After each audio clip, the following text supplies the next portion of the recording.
ਆਪਾਂ ਪਿੱਛੇ ਵੀ ਸੁਣਿਆ ਵੀ ਮਾਲਕ ਦੀ ਮਹਿਮਾ ਵਡਿਆਈ ਚਾਰ ਚੁਫੇਰੇ ਫੈਲ ਚੁੱਕੀ ਆ, ਜਿੱਥੇ ਕਿ ਅਨੇਕਾਂ ਸਿੱਖ ਗੁਰੂ ਪਿਆਰੇ ਗੁਰੂ ਚਰਨਾਂ ਦੇ ਭੌਰੇ ਬਣ ਗਏ। ਤਾਂ ਉੱਥੇ ਧੰਨ ਗੁਰੂ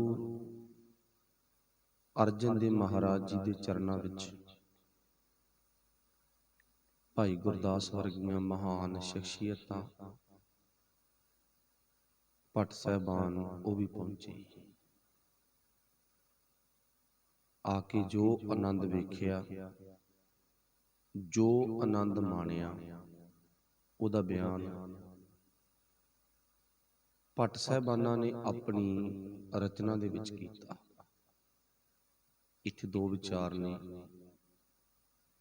ਇੱਕ ਸਾਡੇ ਕੋਲੇ ਇਤਿਹਾਸ ਆ ਤੇ ਇੱਕ ਗੁਰਬਾਣੀ ਆ। ਇਤਿਹਾਸ ਦੀ ਰਚਨਾ ਦੇ ਵਿੱਚ ਕਿਤੇ ਨਾ ਕਿਤੇ ਕੋਈ ਮਿਸਟੇਕ ਹੋ ਸਕਦੀ ਆ, ਉਹ ਤੇ ਕੋਈ ਨਾ ਕੋਈ ਗੱਲਬਾਤ ਤੇ ਕਿੰਤੂ ਪਰੰਤੂ ਹੋ ਜਾਂਦਾ। ਪਰ ਜਿਹੜੀ ਸਾਡੇ ਕੋਲ ਗੁਰਬਾਣੀ ਆ ਨਾ, ਗੁਰਬਾਣੀ ਤੇ ਕਿਸੇ ਤਰ੍ਹਾਂ ਦਾ ਕਿੰਤੂ ਕਰਨ ਦੀ ਕੋਈ ਗੁੰਜਾਇਸ਼ ਨਹੀਂ ਹੈ, ਰੱਤੀ ਭਰ ਵੀ। ਕਿਉਂਕਿ ਇਹਦੇ ਵਿੱਚ ਇਹ ਖਾਸ ਆ ਵੀ ਧੰਨ ਗੁਰੂ ਅਰਜਨ ਦੇਵ ਮਹਾਰਾਜ ਜੀ ਨੇ ਜਿੰਨੀ ਬਾਣੀ ਦੀ ਰਚਨਾ ਪਹਿਲੇ ਪੰਜ ਗੁਰੂ ਸਾਹਿਬਾਨ, ਜਾਣੀ ਕਿ ਚੌਥੇ ਪਾਤਸ਼ਾਹ ਧੰਨ ਗੁਰੂ ਰਾਮਦਾਸ ਮਹਾਰਾਜ ਜੀ ਤੱਕ ਚਾਰ ਗੁਰੂ ਸਾਹਿਬਾਨ, ਭਗਤ ਜਨ ਤੇ ਖੁਦ ਗੁਰੂ ਪਾਤਸ਼ਾਹ ਜੀ ਨੇ ਆਪਣੀ ਬਾਣੀ ਤੇ ਗੁਰੂ ਦੇ ਸਿੱਖਾਂ ਦੀ ਤੇ ਭੱਟਾਂ ਦੀ ਬਾਣੀ, ਜਿੰਨੀ ਵੀ ਲਿਖਤ ਭਾਈ ਗੁਰਦਾਸ ਜੀ ਨੇ ਕੀਤੀ ਆ, ਇਹਦੇ ਤੇ ਤਾਂ ਕਿੰਤੂ ਦੀ ਗੁੰਜਾਇਸ਼ ਨਹੀਂ ਹੈ ਕਿ ਉਹ ਸਾਰੀ ਦੀ ਸਾਰੀ ਬਾਣੀ ਇੱਕ ਇੱਕ ਅੱਖਰ ਧੰਨ ਗੁਰੂ ਅਰਜਨ ਸਾਹਿਬ ਮਹਾਰਾਜ ਜੀ ਨੇ ਆਪਣੀ ਨਿਗਾਹ ਦੇ ਵਿੱਚ ਦੀ ਲਿਖਵਾਏ ਨੇ। ਦੁਨੀਆ ਦੇ ਬੜੇ ਗ੍ਰੰਥ ਨੇਗੇ, ਜੇ ਆਪਾਂ ਗੱਲ ਕਰੀਏ ਕੁਰਾਨ ਸ਼ਰੀਫ ਦੀ, ਪਵਿੱਤਰ ਗ੍ਰੰਥ ਆ ਸਾਡੇ ਮੁਸਲਮਾਨ ਭਰਾਵਾਂ ਦਾ। ਜਿਵੇਂ ਸਾਡਾ ਹਿਰਦਾ ਧੰਨ ਗੁਰੂ ਗ੍ਰੰਥ ਸਾਹਿਬ ਮਹਾਰਾਜ ਜੀ ਆ, ਇਵੇਂ ਉਹਨਾਂ ਦਾ ਗ੍ਰੰਥ ਆ। ਪਰ ਜੋ ਲਿਖਤਾਂ ਦੱਸਦੀਆਂ ਨੇ ਵੀ ਉਹਨਾਂ ਦੇ ਮੁਹੰਮਦ ਸਾਹਿਬ ਨੇ ਜਾਂ ਉਹਨਾਂ ਦਾ ਕੋਈ ਵੀ ਪੀਰ ਹੋਇਆ, ਉਹਨੇ ਆਪਣੀ ਨਿਗਾਹ ਦੇ ਵਿੱਚ ਨਹੀਂ ਉਹ ਗ੍ਰੰਥ ਲਿਖਵਾਇਆ। ਖੁਦ ਉਹਨਾਂ ਦੀਆਂ ਲਿਖਤਾਂ ਇਸ ਗੱਲ ਨੂੰ ਮੰਨ ਰਹੀਆਂ ਨੇ। ਜੇ ਗੱਲ ਮਹਾਭਾਰਤ ਦੀ ਕਰੀਏ, ਜੋ ਉਹਦਾ ਪੂਰੇ ਦਾ ਪੂਰਾ ਡਿਟੇਲ ਪੱਖ ਹੈਗਾ, ਉਹਨਾਂ ਦੇ ਗ੍ਰੰਥ ਨੇ, ਚਾਹੇ ਉਹ ਵੇਦ ਨੇ, ਚਾਹੇ ਸਿਮਰਤੀਆਂ ਨੇ, ਚਾਹੇ ਉਹ ਪੁਰਾਣ ਨੇ, ਨਾ ਕ੍ਰਿਸ਼ਨ ਨਾ ਰਾਮ ਨਾ ਕੋਈ ਉਹਨਾਂ ਦਾ ਹੋਰ ਪੀਰ ਪੈਗੰਬਰ, ਉਹਨਾਂ ਨੇ ਆਪਣੀ ਨਿਗਾਹ ਦੇ ਵਿੱਚ ਇਹਨਾਂ ਗ੍ਰੰਥਾਂ ਦੀ ਰਚਨਾ ਨਹੀਂ ਕਰਵਾਈ। ਕਮੀ ਹੈ ਇੱਥੇ ਅੱਖਾਂ ਤੋਂ ਪਾਸੇ ਕਰਵਾਈ ਆ। ਤੇ ਜ਼ਿੰਮੇਵਾਰ ਬੰਦੇ ਦੀ ਅੱਖ ਕੰਮ 'ਚ ਹੋਵੇ, ਜਿਸ ਕਾਰਜ ਨੂੰ ਨੇਪਰੇ ਚੜ੍ਹਨਾ ਹੈ ਉਸ ਕਾਰਜ ਵਿੱਚ ਹੋਵੇ, ਤਾਂ ਇਹ ਸਫਲਤਾ ਦੀ ਨਿਸ਼ਾਨੀ ਹੈ। ਤੇ ਜੇ ਜ਼ਿੰਮੇਵਾਰ ਬੰਦੇ ਦੀ ਅੱਖ ਪਾਸੇ ਚਲੀ ਜਾਵੇ ਨਾ, ਫਿਰ ਸਫਲਤਾ ਦੀ ਬਜਾਏ ਝੋਲੀ ਵਿੱਚ ਅਸਫਲਤਾ ਪੈਂਦੀ ਆ। ਚਲੋ ਇਸ ਗੱਲ ਨੂੰ ਤੁਸੀਂ ਸਮਝ ਗਏ ਵੀ ਧੰਨ ਗੁਰੂ ਅਰਜਨ ਦੇਵ ਮਹਾਰਾਜ ਜੀ ਨੇ ਸਾਹਿਬ ਸ੍ਰੀ ਗੁਰੂ ਗ੍ਰੰਥ ਸਾਹਿਬ ਮਹਾਰਾਜ ਜੀ ਦੀ ਰਚਨਾ ਭਾਈ ਗੁਰਦਾਸ ਜੀ ਤੋਂ ਆਪਣੀ ਨਿਗਾਹ ਦੇ ਵਿੱਚ ਬੈਠ ਕੇ ਲਿਖਵਾਈ ਹੈ। ਤਾਂ ਕਰਕੇ ਗੁਰਬਾਣੀ ਤੇ ਆਪਾਂ ਕਿਸੇ ਤਰ੍ਹਾਂ ਦਾ ਕੋਈ ਵੀ ਕਿੰਤੂ ਨਹੀਂ ਕਰ ਸਕਦੇ। ਤੇ ਬਕਾਇਦਾ ਗੁਰੂ ਪਾਤਸ਼ਾਹ ਨੇ ਦੱਸਿਆ ਵੀ ਆ ਵੀ ਕੋਈ ਲਗ ਮਾਤਰ, ਕੋਈ ਕਿਸੇ ਤਰ੍ਹਾਂ ਦੀ ਤੁਕ, ਉਹਦਾ ਏਰ ਫੇਰ, ਉਹਦਾ ਬਦਲ ਨਹੀਂ ਕੀਤਾ ਜਾਵੇਗਾ। ਜੋ ਗੁਰੂ ਸਾਹਿਬ ਨੇ ਕਰਤਾ ਬਹੁਤ ਵਧੀਆ ਕੀਤਾ, ਉਹਦਾ ਕਿਸੇ ਤਰ੍ਹਾਂ ਦਾ ਕੋਈ ਬਦਲਾਅ ਨਹੀਂ ਹੈ। ਬਸ ਇਸ ਕਰਕੇ ਧੰਨ ਗੁਰੂ ਨਾਨਕ ਦੇਵ ਮਹਾਰਾਜ ਜੀ ਤੋਂ ਲੈ ਕੇ ਪੰਜਵੇਂ ਪਾਤਸ਼ਾਹ ਤੱਕ ਸਤਿਗੁਰਾਂ ਨੇ ਇਹ ਬਖਸ਼ਿਸ਼ ਸਾਡੀ ਝੋਲੀ ਦੇ ਵਿੱਚ ਪਾਈ ਆ, ਗੁਰਬਾਣੀ ਦੀ ਰਚਨਾ ਕੀਤੀ ਆ। ਤੇ ਇਹ ਕਾਰਜ ਆਪਾਂ ਨੂੰ ਪਤਾ ਧੰਨ ਗੁਰੂ ਅਰਜਨ ਦੇਵ ਮਹਾਰਾਜ ਜੀ ਨੇ 1599 ਜਾਨੀ ਕਿ 1500 ਵਾਲਾ ਸਾਲ ਸੰਪੂਰਨ ਹੋਣ ਤੇ 1600 ਦੀ ਆਰੰਭਤਾ ਦੇ ਵਿੱਚ ਗੁਰਬਾਣੀ ਦੀ ਜੋ ਇਕੱਤਰਤਾ ਹੋਈ ਆ, ਉਸ ਪਾਵਨ ਬਾਣੀ ਨੂੰ ਇੱਕ ਸਿਰਿਓਂ ਲਿਖਵਾਉਣ ਦਾ ਉਪਰਾਲਾ ਆਪਣੇ ਦਿਮਾਗ ਵਿੱਚ ਸੋਚਿਆ। ਇੱਥੇ ਕਾਫੀ ਗੁੰਝਲਾਂ ਨੇ ਸਾਡੀਆਂ, ਅੱਜ ਉਹ ਨਿਕਲਣੀਆਂ ਨੇ, ਗੁਰੂ ਕਿਰਪਾ ਕਰੇ। ਇੱਕ ਤਾਂ ਇਹ ਆ ਵੀ ਧੰਨ ਗੁਰੂ ਅਰਜਨ ਦੇਵ ਮਹਾਰਾਜ ਜੀ ਨੇ ਸਾਰਾ ਕੁਝ ਆਪਣੀਆਂ ਅੱਖਾਂ ਦੇ ਨਾਲ ਦੇਖ ਲਿਆ ਵੀ ਜੋ ਪ੍ਰਿਥੀ ਚੰਦ ਦੀ ਵਿਰੋਧਤਾ, ਅਕਬਰ ਮਰ ਚੁੱਕਿਆ। ਇਹ 1600 ਤਕਰੀਬਨ 4 ਦੇ ਇਰਦ ਗਿਰਦ ਮਰ ਗਿਆ ਸੀ। ਉਸ ਤੋਂ ਬਾਅਦ ਇਹਦਾ ਪੋਤਾ ਜਹਾਂਗੀਰ ਗੁਰਤਾ ਗੱਦੀ ਤੇ ਬੈਠ ਗਿਆ, ਜੋ ਇਹਨਾਂ ਦੀ ਸ਼ਾਹੀ ਕੁਰਸੀ ਆ ਉਹਦੇ ਤੇ ਸੁਸ਼ੋਭਿਤ ਹੋ ਗਿਆ। ਤੇ ਜਿਹੜਾ ਜਹਾਂਗੀਰ ਸੀ, ਇੱਕ ਤਾਂ ਲਾਈ ਲੱਗ ਸੀ, ਨਸ਼ਈ ਸੀ, ਅਜਾਸੀ ਸੀ। ਕੋਈ ਰੱਬ ਦਾ ਪਿਆਰਾ ਲੀਡਰ ਬਚਦਾ ਇਹਨਾਂ ਤਿੰਨੇ ਔਗਣਾਂ ਤੋਂ ਨਹੀਂ। ਇਹ ਔਗਣ ਨਾ ਹਰੇਕ ਲੀਡਰ ਚ ਹੁੰਦੇ ਆ। ਤਾਂਹੀਓ ਗੁਰੂ ਸਾਹਿਬ ਨੇ ਸਾਨੂੰ ਇਹਨਾਂ ਲੀਡਰਾਂ ਦੀ ਮਾਰ ਤੋਂ ਬਚਾਇਆ ਹੋਇਆ ਵੀ ਪਾਸੇ ਰਹਿਣਾ ਤੋਂ, ਰਹਿਣ ਦੇ ਇਹਨਾਂ ਨਾਲ ਜਾਰੀ ਨਾ ਪਾ। ਇੱਕ ਤਾਂ ਲਾਈ ਲੱਗ ਹੁੰਦੇ ਨੇ, ਕੋਈ ਬਿਰਲਾ ਹੋ ਜਿਹੜਾ ਬਚਿਆ ਗਾ। ਦੂਜਾ ਇਹ ਨਸ਼ਈ ਵੀ ਹੁੰਦੇ ਨੇ, ਸੱਚਾਈ ਆ। ਇਹ ਅਯਾਸ਼ੀ ਵੀ ਹੁੰਦੇ ਨੇ, ਕਰੈਕਟਰ ਤੋਂ ਗਿਰੇ ਹੋਏ ਹੁੰਦੇ ਨੇ ਲੀਡਰ। ਤੇ ਬੜਾ ਕੁਝ ਅੱਜ ਆਪਾਂ ਨੂੰ ਵੇਖਣ ਨੂੰ ਕੁਝ ਮਿਲ ਰਿਹਾ ਹੈਗਾ। ਤੇ ਇਹ ਔਗਣ ਜਹਾਂਗੀਰ ਵਿੱਚ ਸੀ। ਅੱਛਾ, ਜਿਨ੍ਹਾਂ 'ਚ ਇਹ ਔਗਣ ਹੋਣ ਉਹ ਜਵਾਨਾਂ ਦੇ ਕੱਚੇ ਹੁੰਦੇ ਨੇ, ਤੇ ਜਵਾਨ ਦਾ ਕੱਚਾ ਬੰਦਾ ਗੁਰੂ ਨੂੰ ਚੰਗਾ ਨਹੀਂ ਲੱਗਦਾ। ਬਚਨ ਕਰੇ ਤੇ ਖਿਸਕ ਜਾਏ ਸੋਈ ਨਰ ਕੱਚਾ। ਪਾਤਸ਼ਾਹ ਕਹਿੰਦੇ ਜਿਹੜਾ ਬਚਨ ਕਰਕੇ ਖਿਸਕਦਾ ਨਾ, ਉਹ ਬੰਦਾ ਥੋੜੀ ਆ। ਤੇ ਜੇ ਬਾਬੇ ਨਾਨਕ ਨੇ ਬਚਨ ਪਹਿਲੇ ਜਾਮੇ 'ਚ ਕੀਤਾ ਤੇ 10ਵੇਂ ਜਾਮੇ 'ਚੋਂ ਬਚਨ ਪੁਗਾਏ ਨੇ। ਜੇ ਗੁਰੂ ਗੋਬਿੰਦ ਸਿੰਘ ਨੇ ਕਿਹਾ ਨਾ, 1.25 ਲੱਖ ਸੇਕ ਲੜਾਉਣ ਤਵੈ ਗੋਬਿੰਦ ਸਿੰਘ ਨਾਮ ਕਮਾਉ ਤੋਂ ਬਚਨ ਪੁਗਾਏ ਨੇ। ਜੇ ਮਾਤਾ ਖੀਵੀ ਨੇ ਲੰਗਰ ਦੀ ਪ੍ਰਥਾ ਜੋ ਗੁਰੂ ਨਾਨਕ ਸਾਹਿਬ ਵੱਲੋਂ ਲਾਗੂ ਕੀਤੀ ਹੈ, ਸ਼ੁਰੂ ਕੀਤੀ ਆ, ਉਹਦੇ ਵਿੱਚ ਸੇਵਾ ਲੈਤੀ ਤਾਂ ਉਹ ਬਚਨ ਪੁਗਾਏ ਨੇ। ਤੇ ਜੇ ਮਾਤਾ ਗੁਜਰ ਕੌਰ ਦੀ ਡਿਊਟੀ ਲੱਗੀ ਆ ਨਾ, ਪਹਿਲਾਂ ਪੁੱਤਰ ਨੂੰ ਸਿੱਖਿਆ ਦੇਣੀ, ਫਿਰ ਪੋਤਰਿਆਂ ਨੂੰ ਦੇਣੀ, ਤਾਂ ਉਹ ਬਚਨ ਪੁਗਾਏ ਨੇ। ਅਵੇਸਲੇ ਨਹੀਂ ਹੋਏਗੀ। ਇਹ ਸਾਡੇ ਗੁਰੂਆਂ ਦਾ ਜੀਵਨ। ਚਲੋ ਤੁਸੀਂ ਸਮਝ ਗਏ ਵੀ ਜਹਾਂਗੀਰ ਘਟੀਆ ਕੁਆਲਿਟੀ ਦਾ ਬੰਦਾ ਸੀ, ਲਾਈ ਲੱਗ ਸੀ। ਤੇ ਜਹਾਂਗੀਰ ਤੱਕ ਪਹੁੰਚ ਆ ਜਿਹੜੀ ਪ੍ਰਿਥੀ ਚੰਦ ਨੇ ਵੀ ਕਰ ਲਈ ਸੀ। ਤੇ ਇੱਥੇ ਕੰਨ ਭਰਨੇ ਸ਼ੁਰੂ ਕਰਤੇ ਸੀ। ਤੇ ਧੰਨ ਗੁਰੂ ਅਰਜਨ ਦੇਵ ਮਹਾਰਾਜ ਜੀ ਨੇ ਇਹ ਸਾਰੇ ਦਾ ਸਾਰਾ ਆਸਾ ਪਾਸਾ ਵਿਰੋਧਤਾ ਵਾਲਾ ਮਾਹੌਲ ਵੇਖ ਕੇ ਤੇ ਗੁਰੂ ਗ੍ਰੰਥ ਸਾਹਿਬ ਦੀ ਰਚਨਾ ਸ਼ੁਰੂ ਕਰਵਾਉਣੀ ਆ ਵੀ ਇੱਕ ਗੁਰੂ ਗ੍ਰੰਥ ਸਾਹਿਬ ਮਹਾਰਾਜ ਜੀ ਪੋਥੀ ਦੇ ਰੂਪ ਵਿੱਚ ਸਾਡੇ ਕੋਲੇ ਸੁਸ਼ੋਭਿਤ ਹੋ ਜਾਣ। ਫਿਰ ਉਸ ਟਾਈਮ ਤੇ ਨਾ ਆਪਾਂ ਨੂੰ ਪਤਾ ਪ੍ਰਿਥੀ ਚੰਦ ਦਾ ਪੁੱਤਰ ਆਗਾ ਮਿਹਰਬਾਨ, ਤੇ ਮਿਹਰ ਚੰਦ ਦਾ ਪੁੱਤਰ ਆਗਾ ਹਰਜੀ। ਤੇ ਹਰਜੀ ਆ ਜਿਹੜਾ ਇਹ ਕੱਚੀ ਬਾਣੀ ਗਾਉਂਦਾ ਸੀ। ਜਾਣੀ ਕਿ ਪ੍ਰਿਥੀ ਚੰਦ ਦਾ ਪੋਤਾ। ਤੇ ਗੁਰੂ ਅਰਜਨ ਦੇਵ ਮਹਾਰਾਜ ਦੇ ਘਰ ਤਾਂ ਪੁੱਤਰ ਦਾ ਜਨਮ ਕਾਫੀ ਟਾਈਮ ਬਾਅਦ ਹੋਇਆ ਨਾ, ਤੇ ਗੁਰੂ ਅਰਜਨ ਸਾਹਿਬ ਮਹਾਰਾਜ ਦਾ ਪੋਤਾ ਕੌਣ ਹੋਇਆ ਭਲਾ? ਗੁਰੂ ਤੇਗ ਬਹਾਦਰ ਮਹਾਰਾਜ। ਉਹ ਅੱਗੇ ਜਾ ਕੇ ਹੁੰਦੇ ਨੇ।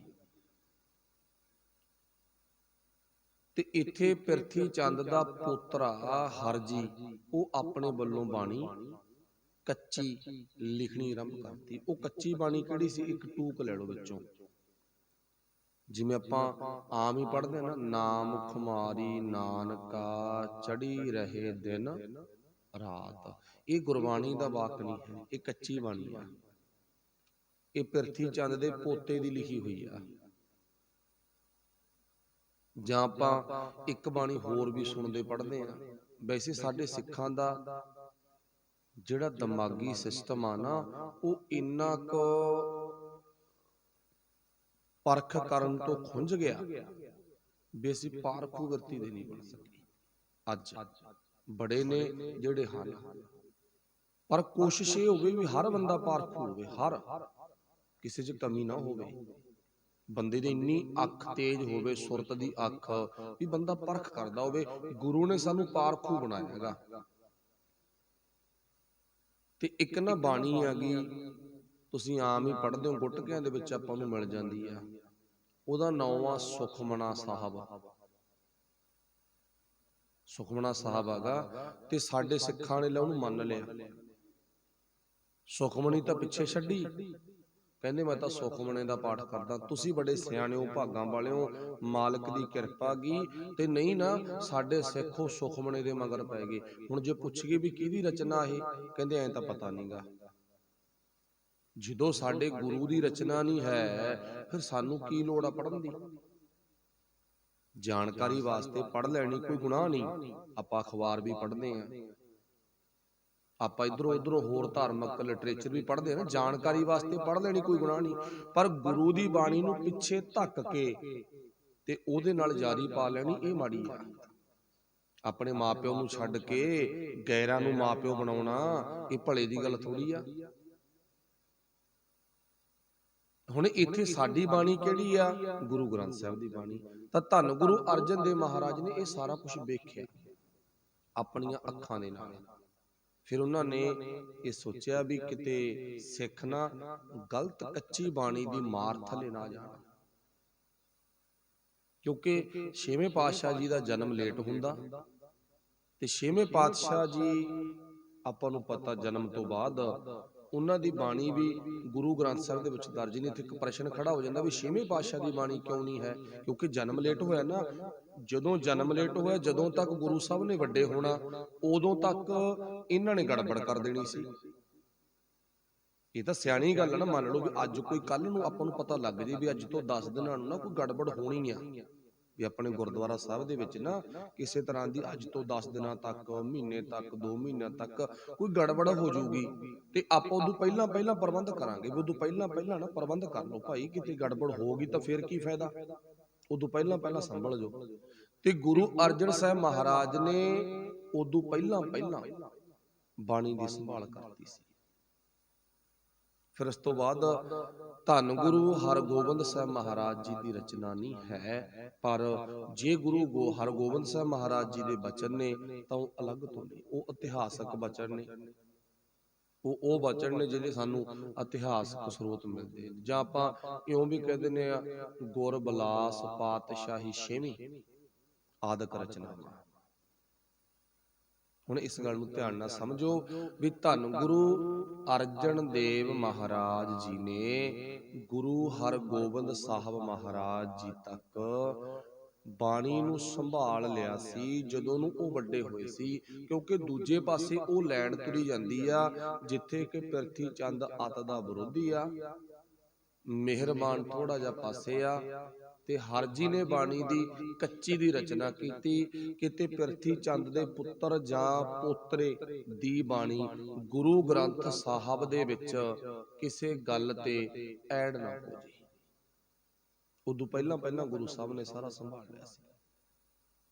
ਚਲੋ ਫਿਰ ਆਪਾਂ ਇਸ ਗੱਲ ਵੱਲ ਆਉਂਦੇ ਆ, ਨਾਲ ਹੋਰ ਪੁਆਇੰਟ ਲੈ ਲਓ। ਇਸ ਗੱਲ ਦਾ ਰੌਲਾ ਚੱਲ ਰਿਹਾ ਸੀ, ਕਿਹੜਾ ਵੀ ਗੁਰੂ ਗ੍ਰੰਥ ਸਾਹਿਬ ਜੀ ਦੀ ਸੰਪਾਦਨਾ ਹੁਣ ਗੁਰੂ ਅਰਜਨ ਸਾਹਿਬ ਮਹਾਰਾਜ ਨੇ ਸ਼ੁਰੂ ਕਰ ਲਈ। ਇਹ ਕਿੱਥੇ ਕੀਤੀ ਸੀਗੀ? ਹਰਮੰਦਰ ਸਾਹਿਬ ਤੋਂ ਥੋੜੀ ਜੀ ਦੂਰ, ਜਿੱਥੇ ਅੱਜ ਕੱਲ ਆਪਾਂ ਨੂੰ ਗੁਰੂ ਗ੍ਰੰਥ ਸਾਹਿਬ ਮਹਾਰਾਜ ਜੀ ਦੇ ਜਾਂ ਗੁਰੂ ਗ੍ਰੰਥ ਸਾਹਿਬ ਭਵਨ ਹੈ, ਉਸ ਥਾਂ ਤੇ, ਉਸ ਥਾਂ ਨੂੰ ਉਸ ਟਾਈਮ ਤੇ ਕੀ ਕਿਹਾ ਜਾਂਦਾ ਹੈਗਾ? ਰਾਮਸਰ ਸਰੋਵਰ ਦਾ ਕੰਢਾ। ਜਾਨੀ ਕਿ ਜਿਹੜੀ ਥਾਂ ਧੰਨ ਗੁਰੂ ਅਰਜਨ ਦੇਵ ਮਹਾਰਾਜ ਜੀ ਨੇ ਨਾ ਗੁਰੂ ਗ੍ਰੰਥ ਸਾਹਿਬ ਮਹਾਰਾਜ ਦੀ ਬਾਣੀ ਲਿਖਵਾਉਣ ਦੇ ਲਈ ਚੁਣੀ ਆ, ਉਹ ਥਾਂ ਬੜੀ ਵਧੀਆ, ਬੜੀ ਵਧੀਆ ਤੋਂ ਭਾਵ ਸਮਝੋ ਗੁਰੂ ਪਾਤਸ਼ਾਹ ਨੇ ਇਹ ਨਹੀਂ ਵੀ ਇੱਕ ਥਾਂ ਨੂੰ ਮਾੜਾ ਕਹਿਤਾ ਦੂਜੀ ਨੂੰ ਚੰਗਾ ਕਹਿਤਾ, ਆਪਣੇ ਵਾਲੇ ਵਹਿਮਾਂ ਮੁਤਾਬਕ ਨਾ, ਭਾਵ ਜਿਹੜਾ ਰਾਮਸਰ ਸਰੋਵਰ ਦਾ ਕੰਢਾ ਗਾ, ਉੱਥੇ ਪਾਣੀ ਦਾ ਪ੍ਰਬੰਧ ਆ, ਨੰਬਰ 1 ਪਾਣੀ ਦੀ ਲੋੜ ਆ। ਉੱਥੇ ਛਾਂ ਦਾ ਪ੍ਰਬੰਧ ਆ, ਛਾਂ ਦੀ ਲੋੜ ਆ। ਉੱਥੇ ਨਾ ਬਹੁਤੀ ਗਰਮੀ ਆ ਤੇ ਨਾ ਬਹੁਤੀ ਠੰਡ ਆ। ਗੁਰੂ ਸਾਹਿਬ ਨੇ ਤਾਂ ਉਹ ਕਿਨਾਰਾ ਚੁਣਿਆ ਗਾ, ਉਹ ਜਗ੍ਹਾ ਤਾਂ ਚੁਣੀ ਆ, ਤਾਂ ਚੁਣੀ ਆ ਨਾ। ਹੁਣ ਚੇਤਾ ਰੱਖਿਓ, ਫਿਰ ਉਹ ਥਾਂ ਤੇ ਗੁਰੂ ਪਾਤਸ਼ਾਹ ਨੇ ਬੈਠ ਕੇ ਗੁਰਬਾਣੀ ਲਿਖਣੀ, ਇਕੱਤਰ ਕਰਨੀ ਕਹਿ ਲੋ, ਆਰੰਭ ਕੀਤੀ ਆ। ਤੇ ਬਾਣੀ ਲਿਖਣ ਦੇ ਵਿੱਚ ਡਿਊਟੀ ਕਿਹਦੀ ਲਾਈ ਆ? ਭਾਈ ਗੁਰਦਾਸ ਜੀ ਦੀ। ਇਹ ਗੱਲਾਂ ਬੇਸ਼ੱਕ ਆਪਾਂ ਨੂੰ ਕਥਾ ਦੇ ਰੂਪ ਚ ਇਉਂ ਲੱਗਣ ਵੀ ਆਮ ਜੀਆਂ ਗੱਲਾਂ ਨੇ, ਕੀ ਇਹਨਾਂ ਦਾ ਫਾਇਦਾ ਤਾਂ ਹੈ ਹੀ ਨਹੀਂ, ਕੀ ਸੁਣੀਏ ਕੀ ਨਾ ਸੁਣੀਏ, ਪਰ ਜ਼ਰੂਰੀ ਆ। ਜਿੱਥੇ ਆਪਾਂ ਇਤਿਹਾਸ ਬੜੇ ਗਹੁ ਨਾਲ ਸੁਣਦੇ ਨਾ, ਇਹ ਵੀ ਸਾਡੇ ਜ਼ਿੰਦਗੀ ਦਾ ਇਤਿਹਾਸ ਆ, ਗੁਰੂ ਦੀ ਭਾਵ ਇੰਨੀ ਕੁ ਸੋਹਣੀ ਵਿਚਾਰ ਆ ਜਿਹੜੀ ਜ਼ਿੰਦਗੀ 'ਚ ਕੰਮ ਆਉਣ ਵਾਲੀ ਆ। ਹੁਣ ਰਾਮਸਰ ਸਰੋਵਰ ਦਾ ਕੰਢਾ ਚੁਣਿਆ, ਜਗ੍ਹਾ ਚੁਣੀ ਆ, ਉਹ ਜਗ੍ਹਾ ਤੇ 4 ਚੁਫੇਰਾ ਵੇਖਦੇ, ਇੰਨੀ ਧੁੱਪ ਵੀ ਨਾ ਹੋਵੇ, ਸ਼ਾਹੀ ਦਾ ਪ੍ਰਬੰਧ, ਸਿਆਹੀ ਦਾ ਪ੍ਰਬੰਧ ਕਰਨਾ ਹੀ ਔਖਾ ਹੋ ਜੇ, ਤੇ ਨਾਲ ਦੀ ਨਾਲ ਸਿਆਹੀ ਧੁੱਪ ਦੇ ਨਾਲ ਸੁੱਕੀ ਜਾਵੇ। ਆਪਾਂ ਨੂੰ ਪਤਾ ਨਾ, ਪਹਿਲਾਂ ਕੁਝ ਟਾਈਮ ਪਹਿਲਾਂ ਸਾਡੇ ਕੋਲੇ ਦਵਾਤਾਂ ਹੁੰਦੀਆਂ ਸਨ, ਸਿਆਹੀ ਬਣਾਉਂਦੇ ਸੀ, ਟਿੱਕੀਆਂ ਲਿਆਉਂਦੇ ਘੋਲਦੇ, ਉਹ ਧੁੱਪ ਦੇ ਵਿੱਚ ਸੁੱਕ ਵੀ ਜਾਂਦੀਆਂ ਸੀ। ਹੁਣ ਗੁਰੂ ਸਾਹਿਬ ਨੇ ਤਾਂ ਉਹ ਜਗ੍ਹਾ ਚੁਣੀ, ਤੇ ਇੰਨੀ ਸਿੱਲੀ ਜਗ੍ਹਾ ਵੀ ਨਾ ਹੋਵੇ ਤੇ ਜਿੱਥੇ ਕਾਗਜ਼ ਭਿੱਜ ਜਾਣ, ਸਿੱਲੇ ਹੋ ਜਾਣ। ਤੇ ਗੁਰੂ ਪਾਤਸ਼ਾਹ ਨੇ ਬਹੁਤ ਸੋਹਣੇ ਢੰਗ ਦੇ ਨਾਲ ਸਿਆਹੀ ਤਿਆਰ ਕਰਵਾਈ ਆ, ਕਾਨੀਆਂ ਤਿਆਰ ਕਰਵਾਈਆਂ ਨੇ। ਇਹਦੇ ਵਿੱਚ ਕਾਫੀ ਗੁਰਸਿੱਖਾਂ ਦੀ ਮਦਦ ਹੈ। ਗੁਰੂ ਦੇ ਸਿੱਖ ਕਾਨੀਆਂ ਵੀ ਤਿਆਰ ਕਰਦੇ ਨੇ, ਸਿਆਹੀ ਵੀ ਤਿਆਰ ਕਰਦੇ ਨੇ, ਤੇ ਜਿਹੜੀ ਲਿਖਣ ਦੀ ਸੇਵਾ ਉਹ ਭਾਈ ਗੁਰਦਾਸ ਜੀ ਦੀ ਆ। ਤੇ ਗੁਰੂ ਪਾਤਸ਼ਾਹ ਜੀ ਉੱਥੇ ਬੈਠ ਕੇ ਲਿਖਵਾ ਰਹੇ ਨੇ। ਤੇ ਇੱਥੇ ਨਾ ਭਗਤ ਕਾन्हा ਜੀ ਪਹੁੰਚਦੇ ਨੇ, ਹਨ ਤਾਂ ਵਿੱਚ ਹੀ ਉਹਨਾਂ ਦਾ ਝੁਖਾ ਪਿਰਥੀ ਚੰਦ ਵੱਲ, ਭਾਈ ਸੱਜੂ ਜੀ, ਭਾਈ ਸਾਹ ਹੁਸੈਨ, ਭਾਈ ਪੀਲੂ ਜੀ, ਏਦਾਂ ਦੇ ਸੱਜਣ ਬੜੇ ਪਹੁੰਚਦੇ ਨੇ। ਕਿਉਂਕਿ ਆਪਾਂ ਨੂੰ ਪਤਾ ਨਾ, ਜਿਹੜਾ ਵਿਰੋਧੀ ਬੰਦਾ ਮਾਸਟਰ ਮਾਈਂਡ ਹੋਵੇ ਉਹ ਪਿੱਛੇ ਹੁੰਦਾ, ਕੰਮ ਤਾਂ ਹੋਰਾਂ ਤੋਂ ਕਰਾਉਂਦਾ ਹੁੰਦਾ, ਇਹ ਆਪ ਥੋੜੀ ਕਰਦਾ ਹੁੰਦਾ, ਹੋਰਾਂ ਨੂੰ ਪ੍ਰੇਰਿਤ ਕਰਦਾ। ਹੁਣ ਪਿਰਥੀ ਚੰਦ ਨੂੰ ਪਤਾ ਵੀ ਮੇਰੀ ਕੋਈ ਬਾਹ ਨਹੀਂ ਚੱਲਣੀ, ਤੇ ਪਿਰਥੀ ਚੰਦ ਨੇ ਬਾਣੀ ਕੋਈ ਨਹੀਂ ਰਚੀ, ਬਾਣੀ ਲਿਖੀ ਕੋਈ ਨਹੀਂ। ਜਾਣੀ ਕਿ ਤੋ ਆਪਾਂ ਨੂੰ ਪਤਾ ਹਰਜੀ ਨੇ ਬਾਣੀ ਲਿਖੀ ਆ, ਉਹਦੇ ਪੋਤੇ ਨੇ ਜਾਂ ਮਿਹਰਬਾਨ ਨੇ। ਵੈਸੇ ਮਿਹਰਬਾਨ ਦੀ ਬਾਣੀ ਵੀ ਨਹੀਂ, ਹਰਜੀ ਦੀ ਬਾਣੀ ਵੱਧ ਆ, ਤੇ ਪਰ ਉਹ ਬਾਣੀ ਕੱਚੀ ਆ, ਉਹ ਬਾਣੀ ਸਾਡੇ ਪੜ੍ਹਨ ਯੋਗ ਹੈ ਨਹੀਂ। ਬਾਣੀ ਤਾਂ ਹੁਣ ਇਹ ਵੀ ਚੱਕੀ ਫਿਰਦੇ ਨੇ, ਕੌਣ? ਸੱਜੂ, ਕਾन्हा, ਸਾਹ ਹੁਸੈਨ, ਪੀਲੂ, ਇਹ 10ਵੀਂ ਦੇ ਸਿਲੇਬਸ ਵਿੱਚ ਆਉਂਦਾ ਸਾਰਾ ਕੁਛ। ਤੇ ਇੱਕ ਗੱਲ ਧਿਆਨ 'ਚ ਰੱਖਿਓ, ਅੱਜ ਵੀ ਨਾ ਸਾਨੂੰ ਕੱਚੀ ਬਾਣੀ ਨਾਲ ਜੋੜਨ ਦੇ ਲਈ ਏਦਾਂ ਦੀਆਂ ਕਿਤਾਬਾਂ ਪਰੋਸੀਆਂ ਜਾ ਰਹੀਆਂ ਨੇ, ਜਿਹੜੀਆਂ ਸਾਡੇ ਨੌਜਵਾਨੀ ਤਬਕੇ ਦੇ ਦਿਮਾਗ ਵਿੱਚ ਪੈ ਜਾਣ। ਪਰ ਥੋੜੀ ਜਿਹੀ ਇਹ ਗੱਲ ਆ ਵੀ ਸਾਡੇ ਨੌਜਵਾਨਾਂ ਦੀ, ਬਿਰਲੇ ਬੱਚਿਆਂ ਨੂੰ ਛੱਡ ਕੇ ਪੜ੍ਹਨ ਦੀ ਰੁਚੀ ਘੱਟ ਆ, ਉਹ ਧਿਆਨ ਨਹੀਂ ਦਿੰਦੇ। ਤੇ ਜੇ ਪੜ੍ਹਨ ਦੀ ਰੁਚੀ ਹੋਵੇ ਨਾ, ਅਗਲਿਆਂ ਨੇ ਕੋਈ ਕਸਰ ਨਹੀਂ ਛੱਡੀਗੀ ਸਾਨੂੰ ਇਦਾਂ ਦੇ ਸਿਲੇਬਸ ਦੇਣ ਬੰਨਿਓ, ਕੋਈ ਕਸਰ ਨਹੀਂ ਛੱਡੀ ਅਗਲਿਆਂ ਨੇ। ਉੱਥੇ ਆਪਾਂ ਕੱਲ ਵੀ ਗੱਲ ਕੀਤੀ ਸੀ, ਹੀਰ ਰਾਂਝਿਆਂ ਦੇ ਸਿਲੇਬਸ ਵੀ ਐਡ ਕੀਤੇ ਪਏ ਨੇਗੇ। ਅਗਲਿਆਂ ਨੇ ਕੋਈ ਕਸਰ ਨਹੀਂ ਛੱਡੀ ਸਾਨੂੰ ਗੰਦਗੀ 'ਚ ਮਿਲਾਉਣ ਦੇ ਲਈ।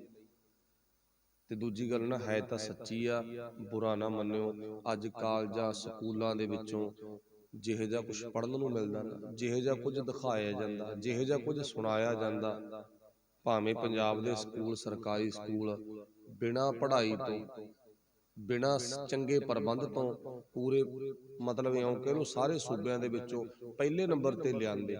ਕਮਾਲ ਆ ਵੀ ਜਿਹੜੇ ਸਕੂਲਾਂ 'ਚ ਬੱਚੇ ਸਾਲ ਭਰ ਗਏ ਵੀ ਨਹੀਂ, ਪੜ੍ਹਾਈ ਵੀ ਕੋਈ ਨਹੀਂ ਨਾ ਹੋਏਗੀ, ਕੋਈ ਪ੍ਰਬੰਧ ਵੀ ਬਹੁਤੇ ਸਕੂਲਾਂ ਦਾ ਵਧੀਆ ਨਹੀਂਗਾ।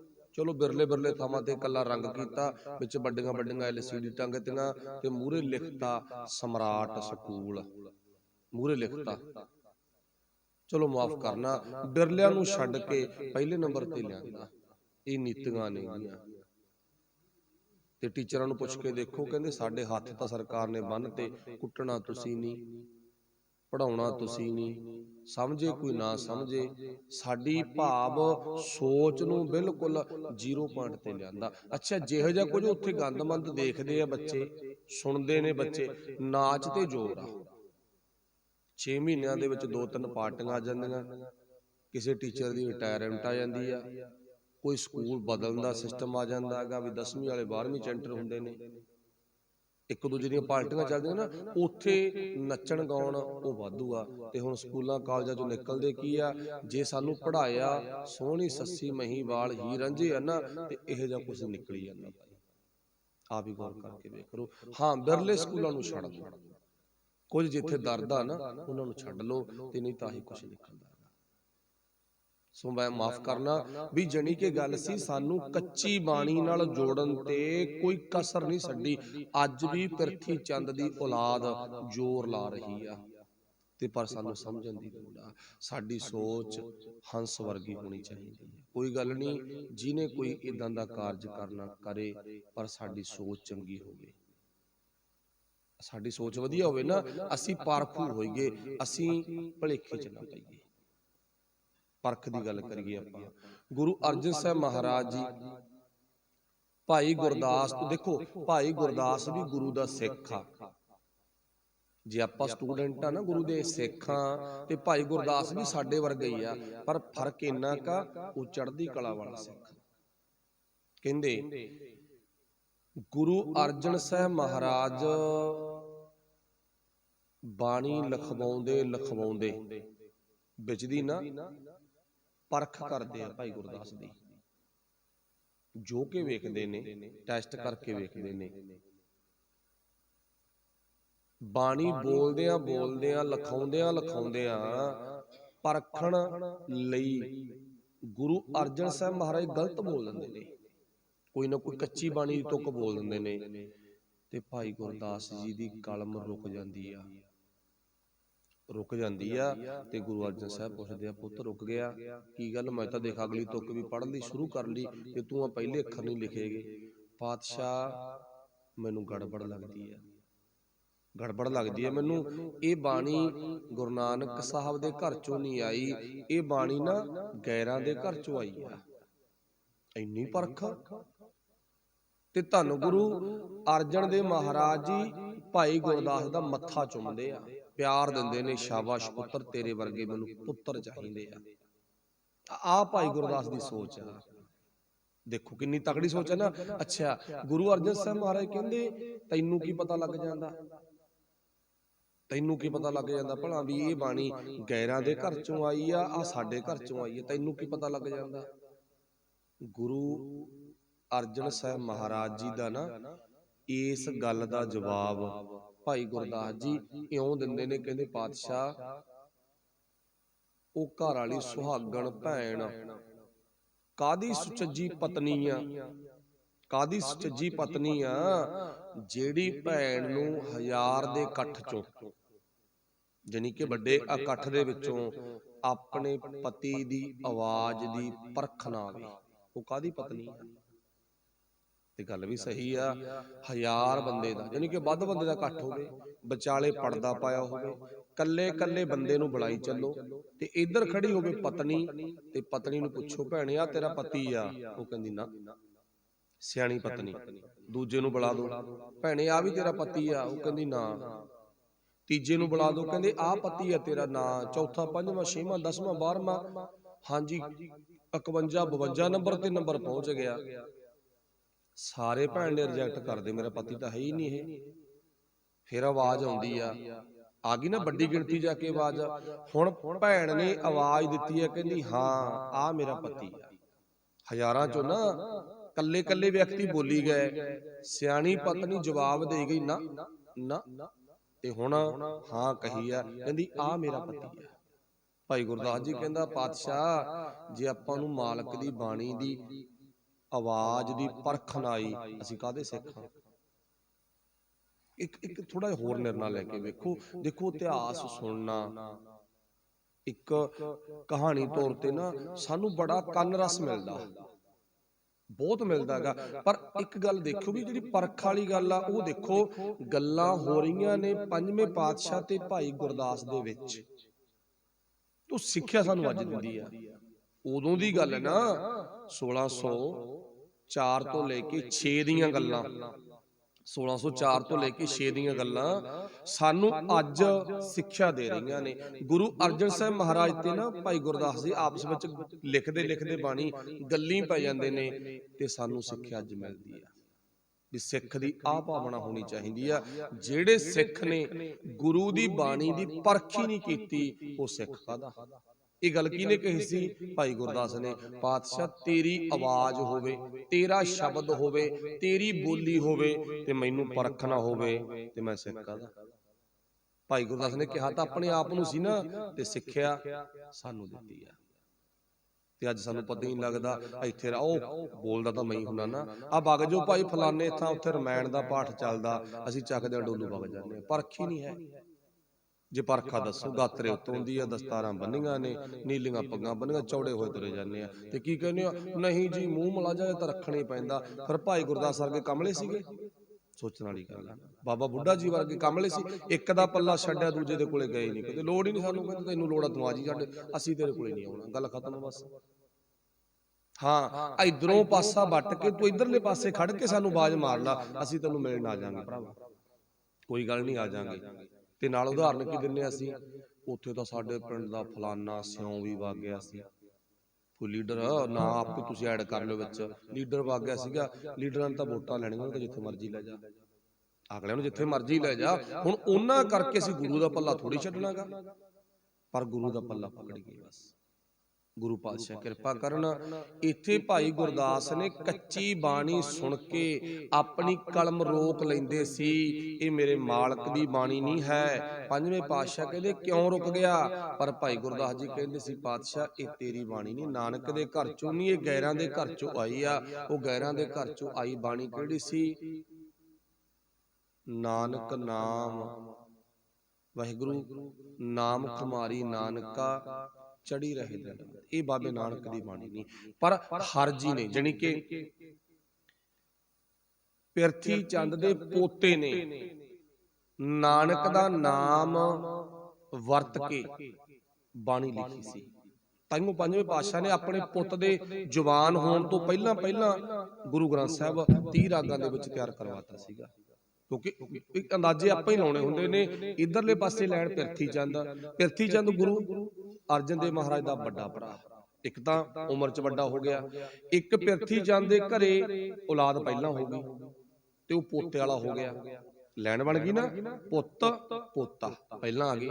ਇੱਧਰ ਪੰਜਵੇਂ ਪਾਤਸ਼ਾਹ ਇੱਕ ਤਾਂ ਛੋਟੇ ਨੇ, ਨੰਬਰ 2 ਤੇ ਘਰੇ ਔਲਾਦ ਨਹੀਂ ਹੋਈਗੀ, ਘਰੇ ਔਲਾਦ ਨਹੀਂ ਹੋਈ, ਪਰ ਇਹ ਪੰਜਵੇਂ ਪਾਤਸ਼ਾਹ ਪੋਤੇ ਵਾਲੇ ਨਹੀਂ ਹੋਏਗੇ।